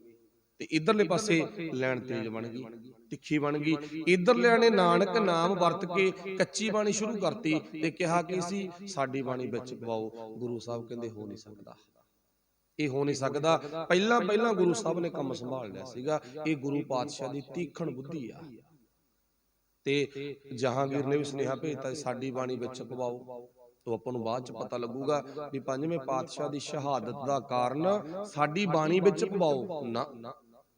ਤੇ ਆਪਾਂ ਸਾਰੇ ਬਹੁਤ ਵਾਰੀ ਗੱਲਾਂ ਕੀਤੀਆਂ ਨਾ, ਤੁਸੀਂ ਸਿਆਣੇ ਸੂਝਵਾਨੋ, ਗੁਰੂ ਗ੍ਰੰਥ ਸਾਹਿਬ ਦੇ ਵਿੱਚ ਆਪਣਾ ਨਾਮ ਐਡ ਕਰਵਾਉਣਾ ਹੋਵੇ, ਦੁਨੀਆ ਦੇ ਕਿਸੇ ਰਾਜੇ ਮਹਾਰਾਜੇ ਦੀ ਜਿੰਨੀ ਮਰਜ਼ੀ ਵੱਡੀ ਸ਼ਖਸੀਅਤ ਹੋਵੇ, ਉਹਦਾ ਵੱਡਾ ਢਾਂਚਾ ਹੋਵੇ, ਪੂਰੀ ਪਰਜਾ ਉਹਦੇ ਥੱਲੇ ਹੋਵੇ, ਪੂਰੀ ਦੁਨੀਆ ਦੀ ਦੌਲਤ ਇੱਕ ਪਾਸੇ ਰੱਖ ਕੇ ਇੱਕ ਪਾਸੇ ਕਵੇ ਮੇਰਾ ਗੁਰੂ ਗ੍ਰੰਥ ਸਾਹਿਬ ਦੇ ਵਿੱਚ ਨਾਮ ਜਾਂ ਮੇਰੀ ਬਾਣੀ ਐਡ ਕਰ ਦੋ, ਇਹ ਕਦੇ ਵੀ ਨਹੀਂ ਹੁੰਦਾ। ਪਰ ਸਤਿਕਾਰਯੋਗ ਭਾਈ ਮਰਦਾਨਾ ਜੀ ਵਰਗੇ, ਉਹਨਾਂ ਦੇ ਨਾਮ ਗੁਰੂ ਗ੍ਰੰਥ ਸਾਹਿਬ ਦੇ ਵਿੱਚ ਐਡ ਹੋ ਗਏ। ਕਿਉਂ ਹੋ ਗਏ? ਕਿਉਂਕਿ ਉਹਨਾਂ ਦਾ ਵਿਸ਼ਵਾਸ ਇੱਕ ਤੇ ਸੀ। ਉਹ ਸਾਡੇ ਨੂੰ ਡੋਲੂ ਚੱਕ ਕੇ ਕਿਤੇ ਗਏ ਨਹੀਂ ਸੀ। ਸਾਰੀ ਉਮਰ ਇੱਕ ਦਿਨ ਬਾਬੇ ਨਾਨਕ ਦੀ ਉਂਗਲ ਫੜੀ ਆ, ਮੁੜ ਕੇ ਕਿਤੇ ਗਏ ਨਹੀਂਗੇ। ਅਸੀਂ ਤਾਂ ਬਾਬੇ ਨਾਨਕ ਦੀ ਹੁਣ ਇੱਥੇ ਉਂਗਲ ਫੜ ਲਈ, ਬਿੰਦ ਨੂੰ ਡੇਰਿਆਂ ਦੀ ਫੜ ਲਾਂਗੇ, ਉਦੋਂ ਗਾਂ ਜੰਡ ਵਾਲਿਆਂ ਦੀ ਫੜ ਲਾਂਗੇ, ਉਦੋਂ ਗਾਂ ਕਿਸੇ ਹੋਰ ਦੀ ਫੜ ਲਾਂਗੇ, ਜਿੱਥੇ ਮਰਜ਼ੀ ਲੈ ਜਾਓ। ਅਸੀਂ ਤਾਂ ਉਂਗਲ ਫੜਨੀ, ਉਂਗਲੀ ਬਦਲਣੀ ਆ, ਬਦਲੀ ਜਾਂਦੇ ਆ, ਮਾਫ ਕਰਨਾ। ਇੱਥੇ ਤਾਂ ਗਣਕਾ ਦਾ ਨਾਮ ਵੀ ਆ ਗਿਆ। ਲੈ ਕਮਾਲ ਦੀ ਗੱਲ, ਉਹਦਾ ਕਿਉਂ ਨਾ ਆ ਗਿਆ? ਉਹ ਤਾਂ ਇੰਨੀ ਗੰਦੀ ਸੀ। ਨਹੀਂ, ਜਦੋਂ ਗੰਦੀ ਸੀ ਪਰ ਜਿੱਦੇ ਪੱਲਾ ਫੜ ਲਿਆ ਨਾ, ਫੇਰ ਨਹੀਂ ਛੱਡਿਆ। ਕਹਿੰਦੇ ਮੈਨੂੰ ਅਕਲੀ ਹੋਣ ਆਈ ਆ। ਪਹਿਲਾਂ ਵਾਲਾ ਜੀਵਨ ਤਾਂ ਮੇਰਾ ਗਿਆ, ਆਗਿਆ ਸਮਝ ਚੱਲੋ ਨੰਦ ਲਾਲਾ ਪਾਤਸ਼ਾਹ, ਜੋ ਬੀਤੀ ਸੋ ਬੀਤੀ, ਜੋ ਲੰਘ ਗਿਆ ਠੀਕ ਆ। ਇੱਥੇ ਅਜਾਮਲ ਪਾਪੀ ਜਗ ਜਾਣਾ, ਉਹਦਾ ਨਾਂ ਵਿੱਚ ਆ ਗਿਆ। ਕਿਉਂ ਆ ਗਿਆ? ਕਿਉਂਕਿ ਪਹਿਲਾਂ ਗੰਦਾ ਸੀ, ਪਰ ਜਦੋਂ ਮਿਲਾਪ ਰੱਬ ਦੇ ਪਿਆਰਿਆਂ ਨਾਲ ਹੋ ਗਿਆ, ਫਿਰ ਗੰਦ ਛੱਡਤਾ ਨਾ। ਸੋਚਣ ਵਾਲੀ ਗੱਲ ਆ। ਬਸ ਇੱਥੇ ਸਾਨੂੰ ਮਾਣ ਹੁੰਦਾ ਜੀ, ਮੈਂ ਤਾਂ ਐਡਾ ਵੱਡਾ ਮਹਾਨ ਬੰਦਾ ਗਾ, ਮੈਂ ਐਡਾ ਵੱਡਾ ਸੇਵਾਦਾਰ, ਐਡਾ ਵੱਡਾ ਗਿਆਨੀ। ਤੇ ਮੇਰੀ ਗੱਲ, ਪਾਤਸ਼ਾਹ ਕਹਿੰਦੇ ਤੂੰ ਤੋਤੋਂ ਆਣਾ ਗਿਆਨੀ, ਅੰਦਰੋਂ ਨਹੀਂ ਬਣਿਆ। ਉਹ ਅੰਦਰੋਂ ਬਣ ਗਏ ਸੀ, ਤਾਂ ਕਰਕੇ ਸੱਜਣ ਠੱਗ ਕਰਕੇ ਅੰਦਰੋਂ ਠੱਗੀਆਂ ਛੱਡ ਗਏ ਸੀ। ਤੂੰ ਪੁੱਤ ਵਿਖਾਵਾ ਕਰ ਰਿਹਾ ਹੈਗਾ, ਇੰਨਾ ਕੀ ਫਰਕ ਆ? ਬਾਹਲਾ ਫਰਕ ਨਹੀਂ ਹੈਗਾ। ਇਸ ਕਰਕੇ ਸਤਿਗੁਰੂ ਗੁਰੂ ਅਰਜਨ ਦੇਵ ਮਹਾਰਾਜ ਜੀ ਨੂੰ ਸਾਰੇ ਕਹਿੰਦੇ ਸੀ ਸਾਡੀ ਬਾਣੀ ਪੀਲੂ, ਸੱਜੂ, ਸਾਹ, ਹੁਸੈਨ ਵਰਗੇ। ਉਹ ਤਾਂ ਆਏ ਆ ਨਾ, ਆ ਕੇ ਗੁਰੂ ਸਾਹਿਬ ਨੇ ਕੀ ਕਿਹਾ ਸੀਗਾ ਜਦੋਂ ਪਤਾ ਲੱਗ ਗਿਆ ਨਾ, ਗੁਰੂ ਨੇ ਆਉਂਦੇ ਮੋੜੇ ਨਹੀਂ, ਉਹ ਆਪਦੀਆਂ ਨਾ ਕਿਤਾਬਾਂ ਲੈ ਕੇ ਆ ਗਏ ਸੀਗੇ, ਆ ਸਾਡੀ ਬਾਣੀ ਪਵਾਓ ਜੀ ਵਿੱਚ। ਤੇ ਗੁਰੂ ਪਾਤਸ਼ਾਹ ਕਿੰਨੇ ਸਿਆਣੇ ਨੇ, ਹਨਾ, ਸਮਝਦਾਰ ਨੇਗੇ। ਪਾਤਸ਼ਾਹ ਨੇ ਦੂਰੋਂ ਨਹੀਂ ਲਲਕਾਰੇ ਵੀ ਮੁੜ ਜਾਓ ਪਿੱਛੇ। ਪਾਤਸ਼ਾਹ ਕਹਿੰਦੇ ਆ ਜਾਓ, ਕੋਈ ਨਾ ਪਤਾ, ਆ ਜਾਓ, ਆ ਜਾਓ, ਕੋਈ ਨਾ, ਜੀ ਆਇਆਂ ਨੂੰ, ਬਹਿ ਜਾਓ। ਠੀਕ ਆ, ਤੁਹਾਡੀ ਬਾਣੀ ਪੁੱਤ ਪਵਾਵਾਂਗੇ ਆਪਾਂ, ਤੁਸੀਂ ਨਾ ਬਾਣੀ ਸੁਣਾਓ, ਪਹਿਲਾਂ ਆਪਦੀ ਬਾਣੀ ਸੁਣਾਓ। ਜਦੋਂ ਬਾਣੀ ਸੁਣਾਈ ਆ ਤੇ ਆਪਾਂ ਨੂੰ ਪਤਾ ਗੁਰੂ ਪਾਤਸ਼ਾਹ ਨੇ ਅਣਫਿੱਟ ਕਰਤੀ, ਤੁਹਾਡੀ ਬਾਣੀ ਨਾਨਕ ਦੀ ਬਾਣੀ ਨਾਲ ਮੇਲ ਨਹੀਂ ਖਾਂਦੀ। ਪੁੱਤ ਮੈਂ ਇਹ ਗਲਤ ਕੰਮ ਨਹੀਂ ਕਰ ਸਕਦਾ। ਤੁਹਾਡੀ ਲਿਖਤ ਨਾ ਨਾਨਕ ਦੀ ਲਿਖਤ ਨਾਲ ਮੇਲ ਨਹੀਂ ਖਾਂਦੀ। ਜਿਵੇਂ ਅੱਜ ਆਪਾਂ ਨੂੰ ਗੁਰੂ ਸਾਹਿਬ ਕਹਿੰਦੇ ਪੁੱਤ ਬਖਸ਼ਿਸ਼ ਤਾਂ ਹੋਊ, ਪੀਲੂ ਸੱਜੂ ਸਾਹਿਬ ਸਨ ਖਾਲੀ ਮੁੜ ਗਏ ਨਾ, ਤੇ ਅਸੀਂ ਵੀ ਅੱਜ ਖਾਲੀ ਮੁੜ ਰਹੇ ਆ। ਬਾਬਾ ਨਾਨਕ ਕਹਿੰਦਾ ਬਖਸ਼ਿਸ਼ ਤਾਂ ਹੋਊ, ਆਪਣੀ ਵਿਚਾਰ ਤੇ ਗੁਰੂ ਦੀ ਵਿਚਾਰ, ਦੋਨੇ ਵਿਚਾਰਾਂ ਨੂੰ ਮੇਲ ਕੇ ਦੇਖ ਲਾ। ਜੇ ਮਿਲ ਗਈਆਂ, ਗਰੰਟੀ ਆ। ਜਿਹੜਾ ਕੰਮ ਕਹਿੰਦੇ ਨਾ ਵੀ ਸਾਡਾ ਹੁੰਦਾ ਨਹੀਂ, ਵੀ ਹੋ ਨਹੀਂ ਰਿਹਾ, ਗੁਰੂ ਸਾਡੀ ਸੁਣ ਨਹੀਂ ਰਿਹਾ, ਗੁਰੂ ਐਟ ਏ ਟਾਈਮ ਸੁਣੂਗਾ। ਬਸ ਕੰਪੈਰੀਜ਼ਨ ਕਰ ਲਾ, ਮੇਰੇ ਦਿਮਾਗ ਦੇ ਵਿਚਾਰ ਤੇ ਬਾਬੇ ਨਾਨਕ ਦੇ ਵਿਚਾਰ ਮਿਲਦੇ ਆ ਜਾਂ ਨਹੀਂ ਮਿਲਦੇ। ਜੇ ਤਾਂ ਮਿਲਦੇ ਆ ਤਾਂ ਐਟ ਏ ਟਾਈਮ ਹੀ ਕੰਮ ਹੋਊਗਾ, ਜੇ ਨਹੀਂ ਮਿਲਦੇ ਫਿਰ ਪਾਤਸ਼ਾਹ ਕਹਿੰਦੇ ਭਾਈ ਜਾ। ਬਸ ਇੰਨੀ ਕੀ ਗੱਲ ਆ। ਚਲੋ, ਕਹਿਣ ਤੋਂ ਭਾਵ ਸਤਿਗੁਰੂ ਗੁਰੂ ਅਰਜਨ ਸਾਹਿਬ ਮਹਾਰਾਜ ਜੀ ਨੇ ਗੁਰੂ ਗ੍ਰੰਥ ਸਾਹਿਬ ਮਹਾਰਾਜ ਜੀ ਦੀ ਰਚਨਾ 30 ਰਾਗਾਂ ਦੇ ਵਿੱਚ ਭਗਤ, ਭੱਟ, ਸਿੱਖ ਤੇ 5 ਗੁਰੂ ਸਾਹਿਬਾਨ, 6ਵੇਂ ਗੁਰੂ ਧੰਨ ਗੁਰੂ ਤੇਗ ਬਹਾਦਰ ਮਹਾਰਾਜ ਦੀ ਬਾਣੀ ਬਾਅਦ ਵਿੱਚ ਐਡ ਕੀਤੀ ਜਾਂਦੀ ਹੈ, ਗੁਰੂ ਗੋਬਿੰਦ ਸਿੰਘ ਮਹਾਰਾਜ ਨੇ ਕਰਵਾਈ ਸੀ। ਤੇ ਸਤਿਗੁਰੂ ਗੁਰੂ ਗ੍ਰੰਥ ਸਾਹਿਬ ਮਹਾਰਾਜ ਜੀ, ਯਾਨੀ ਕਿ ਆਦਿ ਸ੍ਰੀ ਗੁਰੂ ਗ੍ਰੰਥ ਸਾਹਿਬ ਮਹਾਰਾਜ ਜੀ ਦੀ ਰਚਨਾ ਆਪਾਂ ਨੂੰ ਪਤਾ ਸੰਪੂਰਨ ਧੰਨ ਗੁਰੂ ਅਰਜਨ ਦੇਵ ਮਹਾਰਾਜ ਜੀ ਨੇ ਰਾਮਸਰ ਸਰੋਵਰ ਵਾਲੀ ਥਾਂ ਤੇ, ਜਿੱਥੇ ਅੱਜ ਕੱਲ ਗੁਰੂ ਗ੍ਰੰਥ ਸਾਹਿਬ ਭਵਨ ਬਣਿਆ ਹੋਇਆ, ਇੱਥੇ ਕਰਵਾਈ ਸੀ। ਇਹਦੇ ਵਿੱਚ ਸਿਆਹੀ ਤਿਆਰ ਕਰਨ ਵਾਲੇ ਸਿੱਖ ਅੱਡ ਨੇ, ਕਾਨੀਆਂ ਤਿਆਰ ਕਰਨ ਵਾਲੇ ਸਿੱਖ ਅੱਡ ਨੇ, ਕਾਗਜ਼ ਸਾਫ਼ ਕਰਕੇ ਗੁਰੂ ਸਾਹਿਬ ਨੂੰ ਫੜਾਉਣ ਵਾਲੇ ਅੱਡ ਨੇ, ਤੇ ਗੁਰੂ ਸਾਹਿਬ ਜੀ ਦੀ ਪਾਵਨ ਬਾਣੀ ਲਿਖਣ ਵਾਲੇ ਭਾਈ ਗੁਰਦਾਸ ਜੀ ਖੁਦ ਨੇ। ਬਹੁਤ ਤਕੜੇ ਦਿਮਾਗ ਦੇ, ਬੁੱਧੀ ਦੇ ਮਾਲਕ ਸਨ। ਗੁਰੂ ਗ੍ਰੰਥ ਸਾਹਿਬ 30 ਰਾਗਾਂ ਦੇ ਵਿੱਚ ਤਿਆਰ ਹੋ ਚੁੱਕਿਆ। ਅੱਜ ਗੁਰੂ ਗ੍ਰੰਥ ਸਾਹਿਬ ਜੀ ਨੂੰ ਚੁੱਕ ਕੇ ਹਰਮੰਦਰ ਸਾਹਿਬ ਦੇ ਵਿੱਚ ਲੈ ਕੇ ਜਾਣਾ, ਕੌਣ ਕਰੂ ਸੇਵਾ? ਇਹ ਦੇਖੋ, ਸੇਵਾ ਤਾਂ ਬਹੁਤ ਵੱਡੀ ਆ। ਛੋਟੀ ਸੇਵਾ ਨਹੀਂ, ਪਰ ਕੰਮ ਗੁਰੂ ਦੇ ਹੁਕਮ 'ਚ ਹੀ ਹੋਊਗਾ, ਉਦੋਂ ਉਲਟ ਨਹੀਂ ਹੋਣਾ, ਉਦੋਂ ਉਲਟ ਨਹੀਂ ਹੋਣਾ, ਕੰਮ ਗੁਰੂ ਦੇ ਹੁਕਮ 'ਚ ਹੀ ਹੋਣਾਗਾ। ਤੇ ਸਤਿਗੁਰੂ ਗੁਰੂ ਅਰਜਨ ਸਾਹਿਬ ਮਹਾਰਾਜ ਜੀ ਨੇ ਗੁਰੂ ਗ੍ਰੰਥ ਸਾਹਿਬ ਨੂੰ, ਜਿੱਥੇ ਅੱਜ ਕੱਲ ਗੁਰੂ ਗ੍ਰੰਥ ਸਾਹਿਬ ਭਾਵਨਾ, ਉੱਥੋਂ ਪਾਵਨ ਸਵਰੂਪ ਨੂੰ ਚੁੱਕ ਕੇ ਹਰਮੰਦਰ ਸਾਹਿਬ ਦੇ ਵਿੱਚ ਲੈ ਕੇ ਆਉਣਾ, ਇਹ ਸੇਵਾ ਨਾ ਸੰਗਤਾਂ ਬੜੀਆਂ ਉਤਾਵਲੀਆਂ ਨੇ, ਕਿਸੇ ਦੇ ਮਨ 'ਚ ਹੈ ਵੀ ਮੇਰੀ ਸੇਵਾ ਲੱਗੇ, ਕਿਸੇ ਦੇ ਮਨ 'ਚ ਹੈ ਮੇਰੀ। ਦੇਖੋ ਸਾਰਿਆਂ ਦੀ ਸੇਵਾ ਨੂੰ ਸਜਦਾ ਕਰਦੇ ਗੁਰੂ ਸਾਹਿਬ, ਕੋਈ ਏਦਾਂ ਕਿਸੇ ਨਾਲ ਵੈਰ ਵਿਰੋਧ ਈਰਖਾ ਨਹੀਂ ਕਰਦੇ, ਪਰ ਗੁਰੂ ਸਾਹਿਬ ਦੀ ਤੀਖਣ ਬੁੱਧੀ ਆਪਾਂ ਹੀ ਵੇਖਣੀ ਆ। ਤੇ ਮਾਲਕ ਨੇ ਸੇਵਾ ਕਿਹਦੀ ਲਾਈ ਆ? ਨਿਗਾਹ ਪਾਈ ਆ, ਕਿਰਨ, ਆਪਣੀ ਅੱਖ ਦੀ ਨਿਗਾਹ ਕਿਰਨ ਕਿਹਦੇ ਵੱਲ ਪਾਈ ਆ? ਸੰਗਤ ਵਿੱਚ ਗੁਰੂ ਸਾਹਿਬ ਜੀ ਵਿਚਰ ਰਹੇ ਨੇ ਤੇ ਬਾਬਾ ਬੁੱਢਾ ਜੀ ਦੇ ਵੱਲ ਨਿਗਾਹ ਕੀਤੀ ਆ। ਤੇ ਬਾਬਾ ਬੁੱਢਾ ਜੀ ਨੂੰ ਕਿਹਾ, ਬਾਬਾ ਬੁੱਢਾ ਜੀ ਤੁਸੀਂ ਆਓ, ਤੁਹਾਨੂੰ ਸੇਵਾ ਦੇਣੀ ਆ। ਪਾਤਸ਼ਾਹ ਕਿਸ ਚੀਜ਼ ਦੀ ਸੇਵਾ ਦੇਣੀ ਆ? ਦੇਖੋ ਮੈਂ ਤਾਂ ਪਾਤਸ਼ਾਹ ਬੜੀਆਂ ਸੇਵਾਵਾਂ ਕਰ ਕਰਕੇ ਨਾ ਆਪ ਜੀ ਤੋਂ ਬਹੁਤ ਖੁਸ਼ੀਆਂ ਲੈ ਚੁੱਕਿਆਂਗਾ। ਇਹ ਬਾਬਾ ਬੁੱਢਾ ਜੀ ਦਾ ਸਿਆਣਾ ਪੁਆਇੰਟ ਹੈਗਾ, ਵਧੀਆ ਟੌਪ ਦਾ ਪੁਆਇੰਟ ਆ। ਮੇਰੀ ਉਮਰ ਵੱਡੀ ਹੋ ਗਈ ਪਾਤਸ਼ਾਹ, ਮੈਂ ਤਾਂ ਬੜੀਆਂ ਸੇਵਾਵਾਂ ਲੈ ਲਈਆਂ, ਬੜੀਆਂ ਖੁਸ਼ੀਆਂ ਲੈ ਲਈਆਂ, ਮੈਂ ਤਾਂ ਬਹੁਤ ਤੁਹਾਡੇ ਤੋਂ ਬਖਸ਼ਿਸ਼ਾਂ ਲੈ ਲਈਆਂ, ਹੁਣ ਤੁਸੀਂ ਨਾ ਇਉਂ ਕਰੋ, ਕਿਸੇ ਹੋਰ ਸੱਜਣ ਨੂੰ ਸੇਵਾ ਦਿਓ, ਮੈਂ ਬਹੁਤ ਕਰ ਲਈ। ਤੇ ਅੱਜ ਦਾ ਬਜ਼ੁਰਗ ਕਹਿੰਦਾ ਕੋਈ ਨਿਗਾਹ ਮਾਰ, ਆਪਾਂ ਨਿਗਾਹ ਹੀ ਮਾਰਨੀ ਆ ਮਾੜੀ ਮਾੜੀ ਜਿਹੜੀ ਸੇਵਾ। ਪਰ ਪੰਜਵੇਂ ਪਾਤਸ਼ਾਹ ਦੀ ਤੀਖਣ ਬੁੱਧੀ, ਪੰਜਵੇਂ ਪਾਤਸ਼ਾਹ ਦੀ ਤੀਖਣ ਬੁੱਧੀ ਹੈ ਨਾ। ਹੁਣ ਗੁਰੂ ਅਰਜਨ ਸਾਹਿਬ ਮਹਾਰਾਜ ਜੀ ਕਹਿੰਦੇ ਨਹੀਂ, ਛੋਟੀ ਜੀ ਸੇਵਾ ਇੱਕ ਹੋਰ ਕਰ ਜੋ, ਵੀ ਮਤਲਬ ਜਾਣਾ ਤੁਸੀਂ ਥੋੜੇ ਟਾਈਮ ਤੱਕ, ਹੋਰ ਸੇਵਾ ਕਰ ਜੋ, ਮਾਲਕ ਦਾ ਹੁਕਮ। ਜਦੋਂ ਗੁਰੂ ਦਾ ਹੁਕਮ ਆ, ਹੁਕਮ ਮੰਨਿਆ ਬਾਬਾ ਬੁੱਢਾ ਜੀ ਨੇ, ਐਸੀ ਗੱਲ ਨਹੀਂ ਵੀ ਨਹੀਂ ਮੰਨਿਆ। 7 ਬਚਨ ਪਾਤਸ਼ਾਹ, ਪਰ ਜੇ ਤੁਸੀਂ ਮੈਨੂੰ ਸੇਵਾ ਦਿੰਦੇ ਹੋ ਤਾਂ ਮੈਂ ਜ਼ਰੂਰ ਕਰਾਂਗਾ, ਪਰ ਆਪ ਜੀ ਦੇ ਹੁਕਮ ਵਿੱਚ। ਤੇ ਪਾਤਸ਼ਾਹ ਨੇ ਕੀ ਕਿਹਾਗਾ? ਇਹ ਗੁਰੂ ਗ੍ਰੰਥ ਸਾਹਿਬ ਤਿਆਰ ਹੋ ਚੁੱਕਿਆ, ਆਦ ਸ੍ਰੀ ਗ੍ਰੰਥ ਤਿਆਰ ਹੋ ਚੁੱਕਿਆ, ਤੁਸੀਂ ਆਪਣੇ ਸਿਰ ਤੇ ਸਜਾਉਣਾ, ਇਸ ਨੂੰ ਆਪਣੇ ਸਿਰ ਤੇ ਸਜਾਉਣਾ ਤੇ ਹਰਮੰਦਰ ਸਾਹਿਬ ਦੇ ਵਿੱਚ ਲੈ ਕੇ ਚੱਲਣਾ। ਸੰਗਤ ਸਾਰੀ ਨਾਲ ਹੈ ਤੇ ਗੁਰੂ ਗ੍ਰੰਥ ਸਾਹਿਬ ਦਾ ਸਰੂਪ ਬਾਬਾ ਬੁੱਢਾ ਜੀ ਦੇ ਸਿਰ ਤੇ ਸੁਸ਼ੋਭਿਤ ਕੀਤਾ, ਸੁਸ਼ੋਭਿਤ ਕੀਤਾ।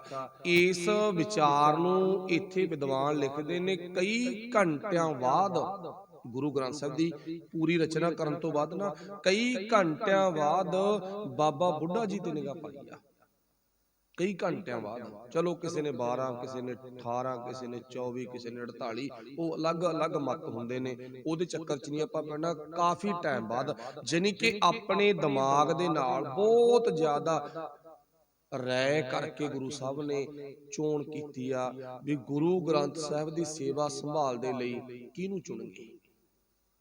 ਗ੍ਰੰਥ ਤੇ ਗ੍ਰੰਥੀ, ਇੱਕ ਪਾਸੇ ਗ੍ਰੰਥ ਆ, ਇੱਕ ਪਾਸੇ ਗ੍ਰੰਥੀ ਆ।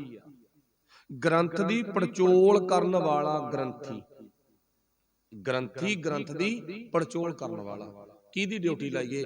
ਇੱਕ ਤਾਂ ਹੋਵੇ ਤਜਰਬੇਕਾਰ, ਜਿਹਦਾ ਅਭਿਆਸ ਆ।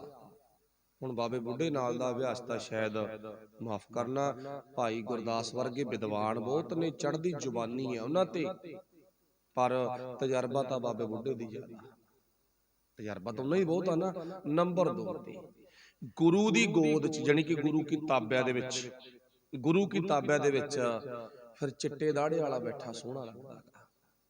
ਇਹ ਪਾਤਸ਼ਾਹ ਨੇ ਚੋਣ ਕੀਤੀ ਆ, ਕਿਉਂਕਿ ਬੰਦੇ ਦਾ ਮਨ ਮੈਲਾ ਹੋ ਜਾਂਦਾ ਵਾਰੀ ਵਾਰੀ। ਦੇਖੋ ਇਹ ਤਾਂ ਕਿਸੇ ਬਾਲੇ ਤਕੜੇ ਵੱਡੇ ਭਾਗਾਂ ਵਾਲਿਆਂ ਦੇ ਹਿੱਸੇ ਸੇਵਾ ਹੁੰਦੀ ਆ, ਜਿਹਦੀ ਦਾੜੀ ਕੱਕੀ ਕਾਲੀ ਹੋਵੇ ਤੇ ਉਹ ਜ਼ਿੰਦਗੀ 'ਚ ਕੋਈ ਗਲਤੀ ਨਾ ਕਰੇ।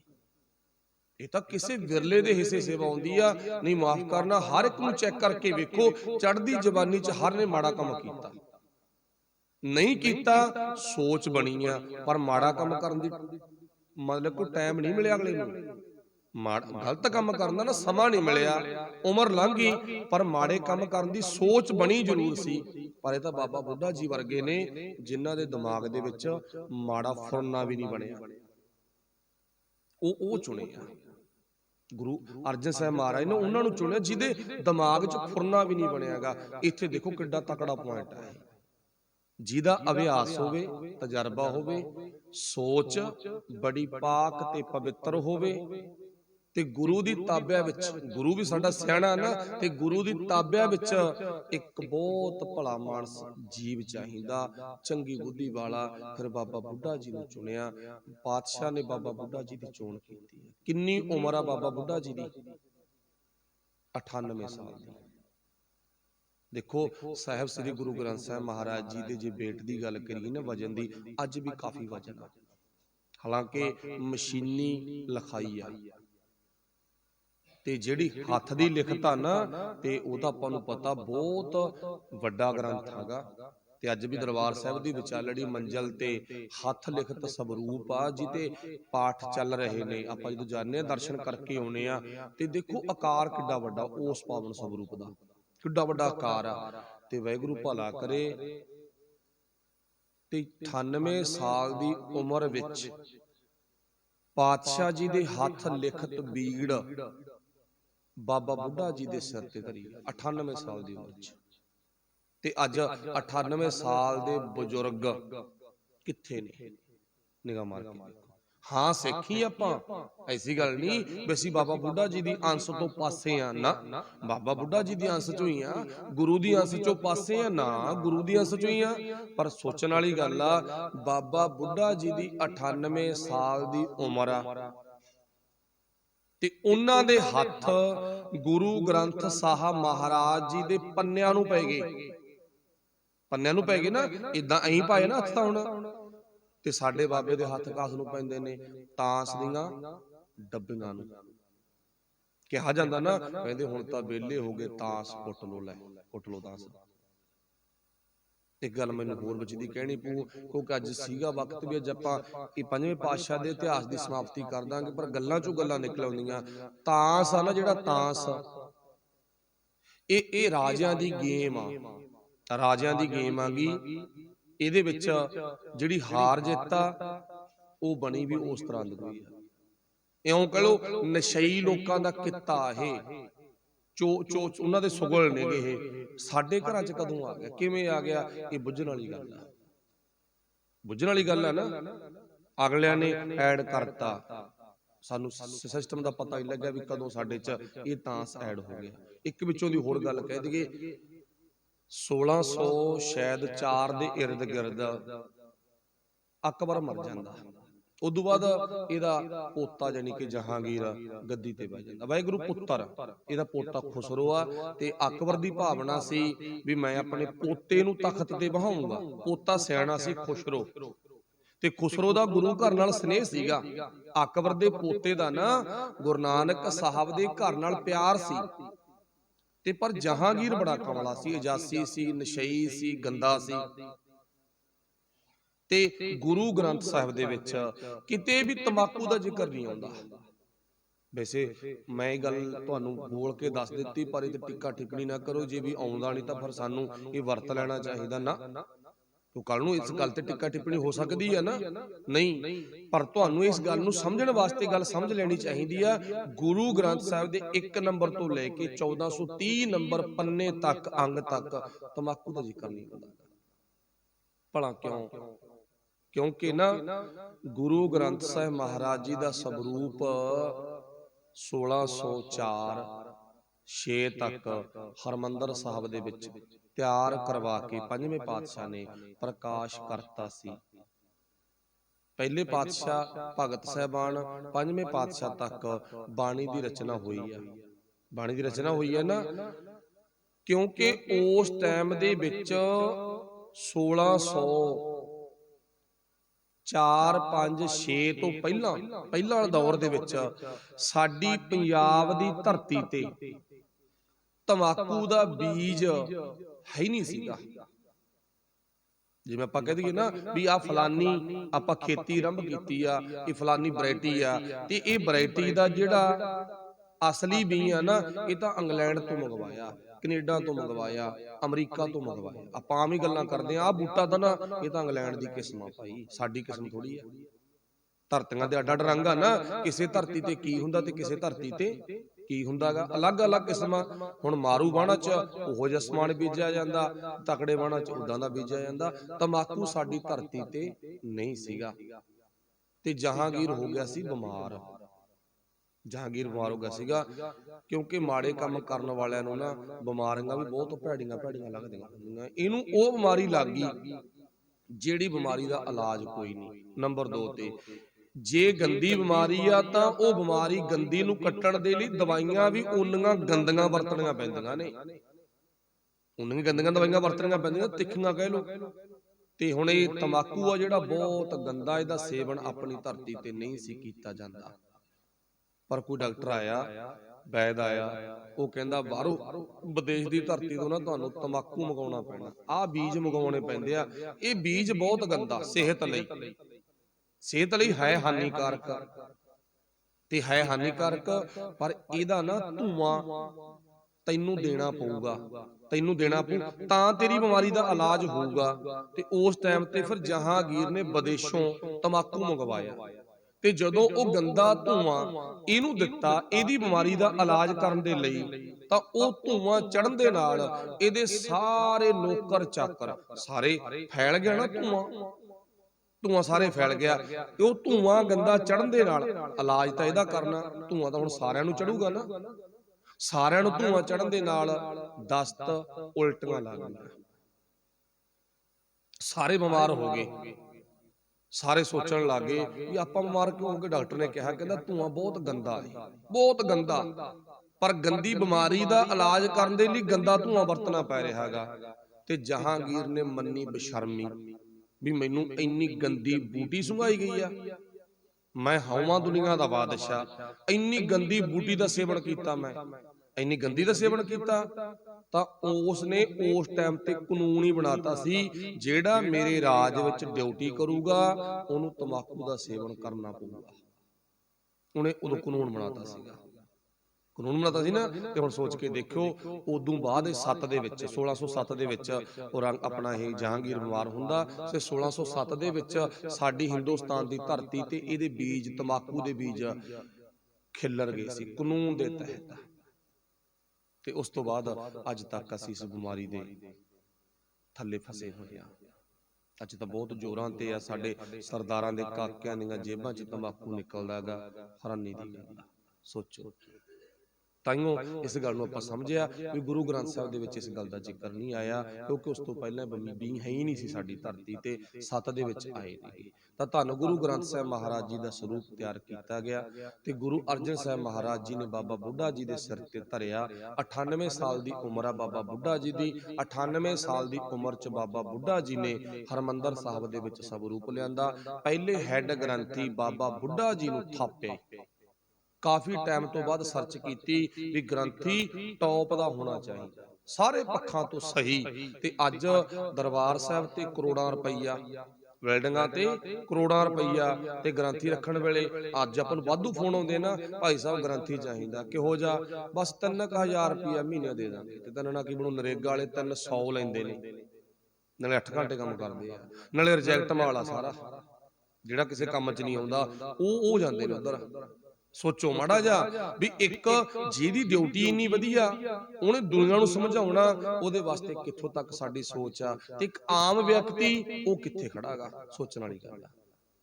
ਤੇ ਪਰ ਧੰਨ ਗੁਰੂ ਅਰਜਨ ਸਾਹਿਬ ਮਹਾਰਾਜ ਦੀ ਕਿੱਡੀ ਤੀਖਣ ਬੁੱਧੀ ਆ, ਗ੍ਰੰਥ ਦੀ ਸੰਭਾਲ, ਗ੍ਰੰਥ ਦੀ ਪੜਚੋਲ ਕਰਨ ਦੇ ਲਈ ਤਜਰਬੇਕਾਰ, ਸਿਆਣਾ, ਦਾਨਾ, ਵੱਡੀ ਉਮਰ ਦਾ ਵੀਰ ਚੁਣਿਆ ਬਾਬਾ ਬੁੱਢਾ ਜੀ। ਤੇ ਪਹਿਲਾ ਪ੍ਰਕਾਸ਼ ਬਾਬਾ ਬੁੱਢਾ ਜੀ ਨੇ ਖੁਦ ਆਪਣੇ ਹੱਥਾਂ ਦੇ ਨਾਲ ਗੁਰੂ ਅਰਜਨ ਸਾਹਿਬ ਮਹਾਰਾਜ ਦੀ ਨਿਗਾਹ ਵਿੱਚ ਕੀਤਾ, ਤੇ ਉਹ ਆਪਾਂ ਪਹਿਲਾ ਪ੍ਰਕਾਸ਼ ਤੇ ਸੰਪੂਰਨਤਾ ਦਿਵਸ ਗੁਰੂ ਗ੍ਰੰਥ ਸਾਹਿਬ ਜੀ ਦਾ ਮਨਾਉਂਦੇ ਹਾਂ। ਤੇ ਸਤਿਗੁਰੂ ਗੁਰੂ ਗ੍ਰੰਥ ਸਾਹਿਬ ਮਹਾਰਾਜ ਜੀ ਦਾ ਜਦੋਂ ਪਹਿਲਾ ਪ੍ਰਕਾਸ਼ ਕੀਤਾ, ਤੇ ਹੁਕਮਨਾਮਾ ਸਾਹਿਬ ਆਇਆ ਸੀ ਸੂਹੀ ਰਾਗ ਦੇ ਵਿੱਚੋਂ।